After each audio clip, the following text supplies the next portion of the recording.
जय भीम साथियों, जय भीम। साथियों, आज यहाँ मौजूद मेरी सभी माताएं, बहनें, बड़े बुजुर्ग के साथ साथ यहाँ आज इतनी बड़ी संख्या में शामिल हुए सभी युवा साथियों, जिन्होंने अपने दिन में से इतना कीमती समय निकालकर हम सबको सुनने आए, आप सभी का मैं तहे दिल से धन्यवाद करता हूं। और आज इस विशाल कार्यकर्ता सम्मेलन को सफल बनाने के लिए हमारे बसपा और इनेलो के सभी छोटे बड़े पदाधिकारी एवं नेतागण और हमारे मूवमेंट की जान हमारे कार्यकर्ताओं ने, जिन्होंने इतनी मेहनत कर इसको सफल बनाया, आप सभी को भी मैं तहे दिल से धन्यवाद और आभार प्रकट करता हूं। आज इस सभा में मौजूद हमारे सभी बीवीएफ के जवान जाबाज साथी, हमारे प्रेस और मीडिया के साथी और हमारे मिशनरी गायक, हमारे मिशनरी म्यूजिशियंस, आप सभी का भी मैं तहे दिल से धन्यवाद करता हूं।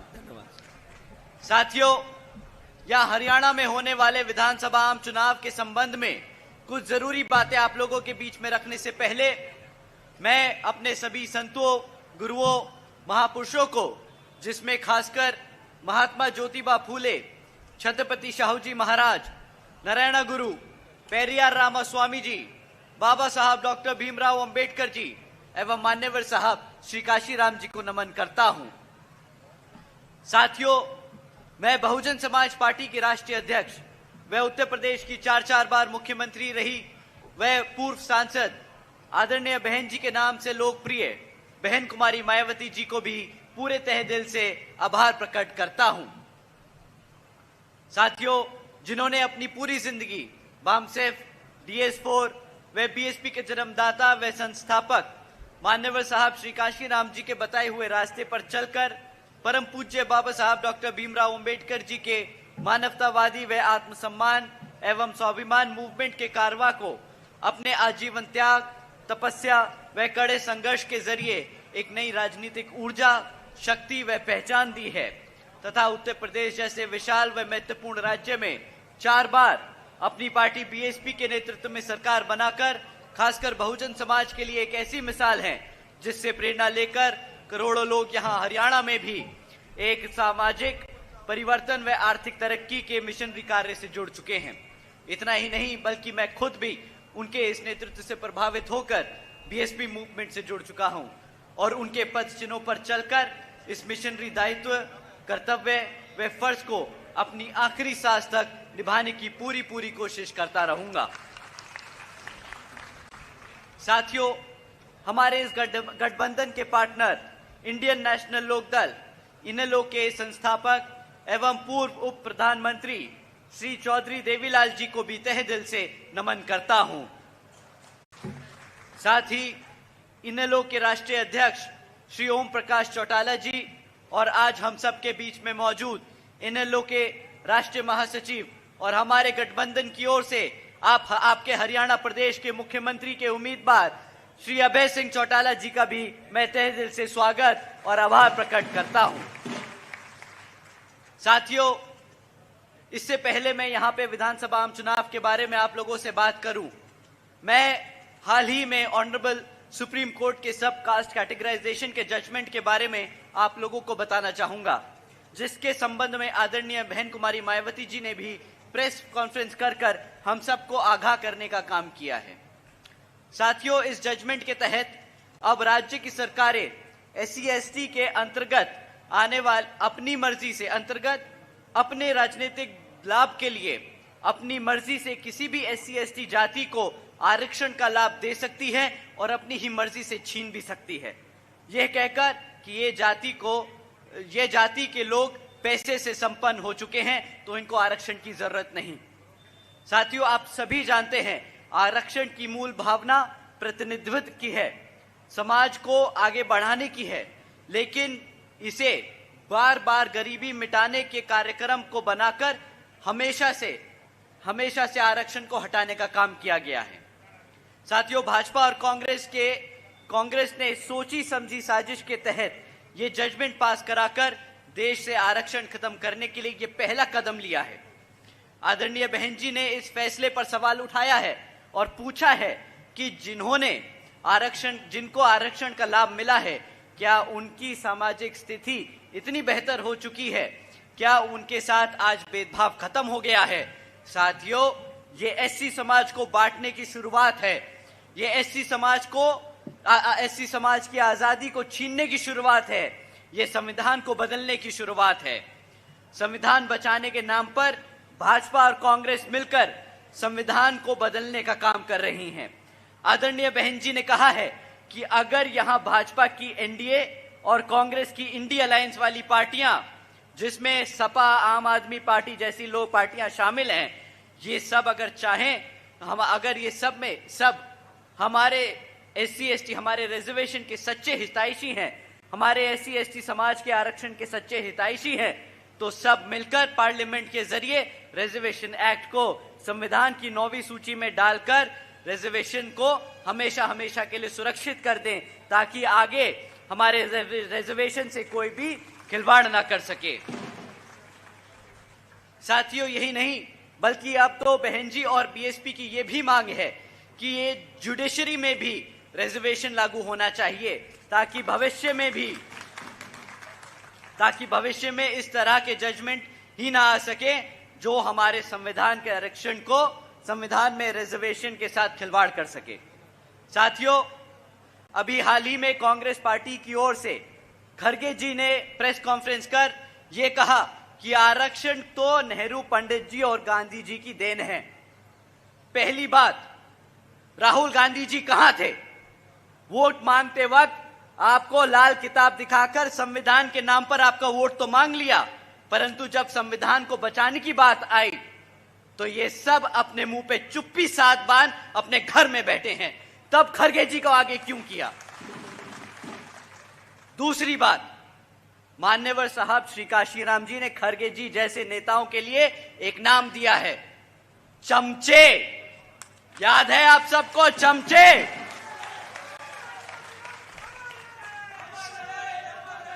साथियों, मान्यवर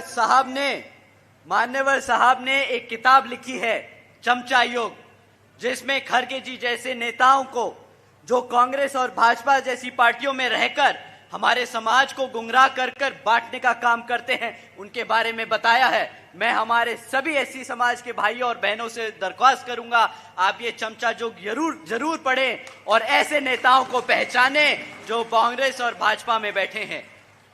तीसरी बात, पंडित नेहरू जी और गांधी जी आरक्षण के इतने खिलाफ थे, ये लोग तो दलितों के भी इतने खिलाफ थे कि जब संविधान कमेटी के सदस्यों को चुन के भेजा जा रहा था, तो बाबा साहब जी जिस लोकसभा से चुन के गए संविधान कमेटी में, इन लोगों ने वही कॉन्स्टिट्यूएंसी को, वही लोकसभा को पाकिस्तान में भेजने का काम किया और बाबा साहब को पाकिस्तान की संविधान कमेटी में भेजने का काम किया। साथियों, जो लोग बाबा साहब को भारत के संविधान में ना लिखने देने की कोशिश करते रहे, आपको लगता है कि क्या वो हमारे संविधान या हमारे आरक्षण के हितैषी रहे होंगे? आप ही बताइए, क्या लगता है आपको पंडित नेहरू या गांधी हमारे आरक्षण के हितैषी रहे? साथियों, बाबा साहब को अंग्रेजों की मदद से भारत की संविधान कमेटी में भेजा गया था, ना कि इन पंडित नेहरू या गांधी जी की वजह से। आप लोगों को जानकर हैरानी होगी कि उस समय भी इन लोगों ने बाबा साहब को खूब परेशान किया, जिन्होंने बाबा साहब के सेक्रेटरी को बाबा साहब के खिलाफ खड़ा कर उन्हें हराने का काम किया। आपको लगता है ऐसी कांग्रेस पार्टी या ऐसी भाजपा पार्टी आपके संविधान के हितैषी हैं या आपके हितैषी हैं, जो आपके बाबा साहब को सम्मान ना दे सके, जो आपके बाबा साहब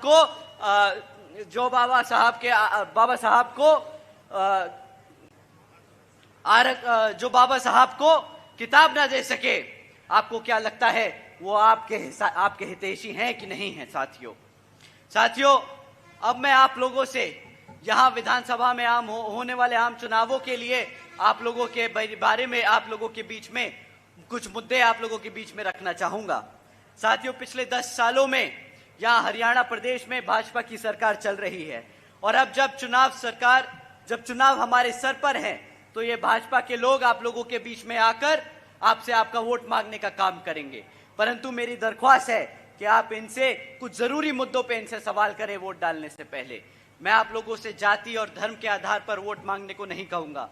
मैं आपसे कहूंगा कि आप इनको शिक्षा के मामले में पूछें, आप इनसे रोजगार के मामले में पूछें, आप इनसे महंगाई के बारे में पूछें। साथियों, अगर हम शिक्षा की बात करें तो पिछले 10 सालों में यहाँ पर सरकार ने 5000 से ज्यादा प्राइमरी स्कूल्स बंद करने का काम किया है। एक तरफ हमारे बच्चों की पढ़ने की संख्या बढ़ रही है, तो दूसरी तरफ इन्होंने हमारे बच्चों के स्कूल बंद करने का काम किया। साथियों, आप जानते हैं कि क्या पिछले 10 सालों में 2200 सीनियर सेकेंडरी स्कूल बचे हैं यहाँ हरियाणा प्रदेश में, जिनमें से 1000 से ज्यादा स्कूलों में प्रिंसिपल्स की नियुक्ति नहीं करी गई है। इतना ही नहीं, पिछले 2017 से हमारे SC ST OBC समाज के छात्रों के लिए स्कॉलरशिप के पैसे भी इस सरकार ने रोक के रखे हैं।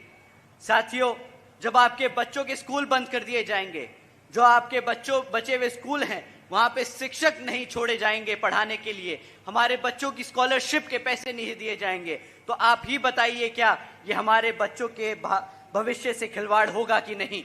आप ही बताइए क्या हमारे बच्चों को कमजोर किया जा रहा है कि नहीं? साथियों, बीजेपी के शासनकाल के दौरान शिक्षा के नाम पर सिर्फ एक चीज मिली है हमें, आए दिन पेपर लीक की खबरें हमें सुनने को मिलती रही हैं। साथियों, कोई भी ऐसा सरकारी डिपार्टमेंट नहीं बचा जिसकी भर्ती के पेपर लीक ना हुए हों। साथियों, हकीकत तो यह है कि भाजपा हो या कांग्रेस, दोनों पार्टियां हमारे बच्चों के भविष्य से खिलवाड़ करने की कोशिश करती रही हैं। एक ने सरकार में रहकर हमारे बच्चों के लिए आवाज नहीं उठाई, तो दूसरी ने विपक्ष में बैठकर इन सत्ता में बैठी भाजपा वाले को कभी भी इन मुद्दों पर घेरा नहीं। एक तरफ साथियों भाजपा और कांग्रेस है जो गरीब विरोधी नीतियों पर चलकर हमारे बच्चों को आरक्षण, हमारे बच्चों को पढ़ाई लिखाई से दूर रख रही हैं, और दूसरी तरफ आदरणीय बहन कुमारी मायावती जी की नीतियां हैं जिसके तहत चलकर यूपी में BSP की सरकार ने सावित्रीबाई बालिका आशीर्वाद योजना जैसी शिक्षाएं योजना जैसी चलाई हैं, जिसके तहत साथियों 7 लाख से ज्यादा बच्चियों को 12वीं तक की शिक्षा प्राप्त करने के लिए आदरणीय बहन जी ने 600 करोड़ रुपए की लागत से इनको पढ़ाने लिखाने का काम किया है। इतना ही नहीं साथियों, आदरणीय बहन जी ने अपने शासनकाल के दौरान यूपी में 6 engineering colleges, 2 homeopathic colleges, 24 polytechnic colleges, 2 paramedical colleges, 6 universities, 200 से अधिक इंटर डिग्री कॉलेजेस, 100 से अधिक ITIs, 550 से ज्यादा हाई स्कूल्स और 5,500 से ज्यादा प्राइमरी स्कूल्स बनाने का काम किया है। इतना ही नहीं साथियों, हमारे सभी पिछड़े समाज के भाइयों और बहनों के लिए आदरणीय बहन जी ने हॉस्टल्स और कॉलेजेस में इन सभी समाज के बच्चों के लिए 27% आरक्षण का भी इंतजाम, आरक्षण की सीट सुरक्षित की थी। साथियों, ये लिस्ट इतनी लंबी है कि कभी सोचकर हैरियत होती है कि सिर्फ 5 साल में कोई इतना काम कैसे कर सकता है। लेकिन साथियों, अगर अपने समाज के लिए, अपने लोगों के लिए अगर कोई काम करना चाहे, उसमें जज्बा हो, तो कोई भी काम छोटा नहीं होता। जिस तरीके से हमने देखा है श्री अभय सिंह चौटाला जी, यहाँ पर आप लोग जब उन्हें मुख्यमंत्री बनाएंगे तो उनमें भी उतना ही जज्बा है आपके बच्चों के लिए कि वो दिन रात एक कर आपके बच्चों को पढ़ाने लिखाने का काम करेंगे। अगर हम रोजगार की बात करें साथियों, हरियाणा में आज 40% युवा बेरोजगार घूम रहा है। और इतना ही साथियों, बीजेपी पिछले 10 सालों से लगातार यहाँ सत्ता में बनी हुई है, उसके बाद भी 2 लाख सरकारी पद खाली पड़े हैं। इतना ही नहीं, बल्कि पिछले 10 सालों से यहाँ पर 2000 से ज्यादा हमारे कॉलेज में बैठे हुए लेक्चरर्स परमानेंट होने की मांग कर रहे हैं, और हमारे क्लरिकल स्टाफ के वर्कर्स बेसिक पे को 35,400 की बढ़ाने की मांग करते आए हैं। तो साथियों, कुल मिलाकर बात यह है, अगर रोजगार की बात करें, 2000 से ज्यादा लेक्चरर्स परमानेंट होने की मांग कर रहे हैं, 40% बच्चे यहाँ पे बेरोजगार घूम रहे हैं, रोजगार मांग रहे हैं, और सरकार के पास 2 लाख पद खाली पड़े हैं। परंतु सरकार कौशल विकास निगम जैसी योजनाएं चलाकर पक्की नौकरियां ना भरकर यहां पर कच्ची नौकरियां देने का काम कर रही है। आप जानते हैं क्यों? आप जानते हैं क्यों हरियाणा की सरकार, भाजपा की सरकार आपको पक्की नौकरियां नहीं देना चाहती? सरकार आपको पक्की नौकरियां इसलिए नहीं देना चाहती साथियों, क्योंकि अगर आपको पक्की नौकरी मिली, आपके बच्चों को पक्की नौकरियां मिली, तो उनको आरक्षण भी देना पड़ेगा।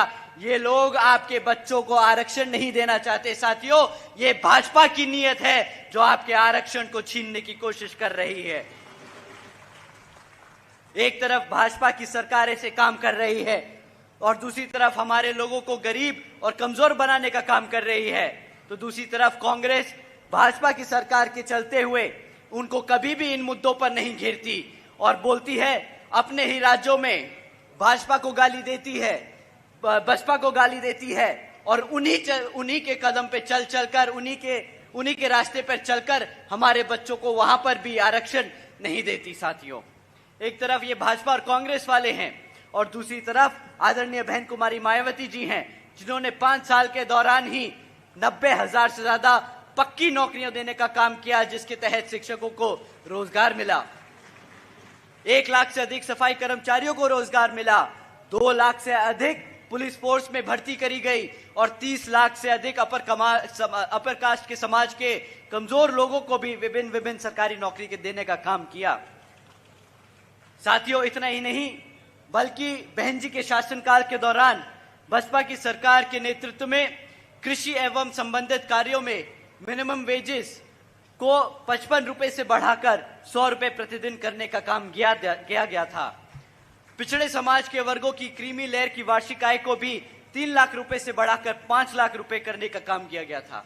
और हमारे किसान भाइयों को जानकर अच्छा लगेगा कि बहन जी ने रात ही रात एक रात में ही हमारे सभी किसान भाइयों के लिए गन्ना खरीदी के दाम भी रातों रात दुगने कर दिए थे, जिससे हमारे किसान भाइयों की आमदनी दुगनी हो गई थी। साथियों, इसी तरह यहां पर जब आप आदरणीय अभय सिंह चौटाला जी को सत्ता में लाकर मुख्यमंत्री बनाने का काम करेंगे, उसी तरह हमारे किसान भाइयों की आमदनी भी रातों रात दुगनी कर दी जाएगी। साथियों, बहन जी के गवर्नेंस मॉडल के तहत चलकर ही बसपा की सरकार ने प्रदेश में सभी समाज के लोगों को अपने पैरों पर खड़ा कर उनको स्वाभिमान से जीने का अधिकार दिलाया था। और अब साथियों, अगर मैं आप लोगों से महंगाई की बात करूं तो मेरे पास बस इनके लिए एक ही लाइन है। ये लोग आपको बोलते हैं कि हमने मुफ्त में राशन देने का काम किया है। अब इनको महंगाई नहीं दिखती। जब महंगाई की बात करते हैं तो ये मुद्दा फेर के बोलते हैं हम आपको मुफ्त में राशन देंगे। ऊपर से गर्व से चौड़ कर बोलते हैं कि हमने 80 करोड़ जनता को भी ऐसे ही मुफ्त में राशन दिया है। मैं आप यहाँ, मेरी माताएं बहनें बैठी हैं, मेरे सभी युवा साथी बैठे हैं, मेरे बड़े बुजुर्ग बैठे हैं। मैं आपसे पूछना चाहूंगा साथियों, अगर आप लोगों को मुफ्त में राशन मिलेगा तो उस राशन की कीमत क्या होगी? 800,000 रुपया, उससे ज्यादा तो नहीं होगी ना? साल का कितना, 12,000 रुपया, इतना ही राशन मिलेगा। परंतु अगर आपके बच्चों को नौकरी दी जाए तो कम से कम 20,000 रुपए महीना तो कमाएगा ना, तो साल का 2.5 लाख रुपया तो बना। अब इन भाजपा वालों ने क्या किया? आपको 12,000 रुपए दिखाकर आपको 2.5 लाख का चूना लगाने का काम किया है। इतना ही नहीं, पर जो आप चीज खरीदते हैं, आप दूध खरीदते हैं, चावल खरीदते हैं, उस पे भी टैक्स लगाने का काम किया है और उसी टैक्स के पैसे से आपको ये चना, आम, अनाज देने का काम करते हैं। साथियों, मैं कहता हूं कि क्या हमारा समाज मुफ्त में राशन लेने के लिए बना है? क्या बाबा साहब ने इसलिए संघर्ष किया कि हमारा समाज मुफ्त में राशन ले, या पढ़ लिख कर अपने पैरों पे खड़ा हो और आत्मसम्मान से जीने का वो काम करे? साथियों, यहां की भाजपा सरकार ने आपको हमेशा से दबाने का काम किया, अंदर से खोखला करने का काम किया है। पर एक तरफ भाजपा और कांग्रेस लोग हैं ये जो गुलाम बनाना चाहते हैं, दूसरी तरफ बसपा और इनेलो की गठबंधन की सरकार है जो आपके बच्चों को पढ़ा लिखाकर उनको काबिल बनाना चाहती है। तो साथियों, इन्हीं कुछ जरूरी बातों के साथ आप सभी लोगों से मेरी व खासकर आदरणीय बहन कुमारी मायावती जी की भी यही विशेष अपील है कि इस विधानसभा चुनाव में आप सभी लोग हर मोर्चे पर सावधान रहें। आपका वोट बहुत कीमती है, आपका वोट कोई लूट ना पाए, आपका वोट कोई खरीद ना पाए, आपका वोट कोई डलने से रह ना जाए।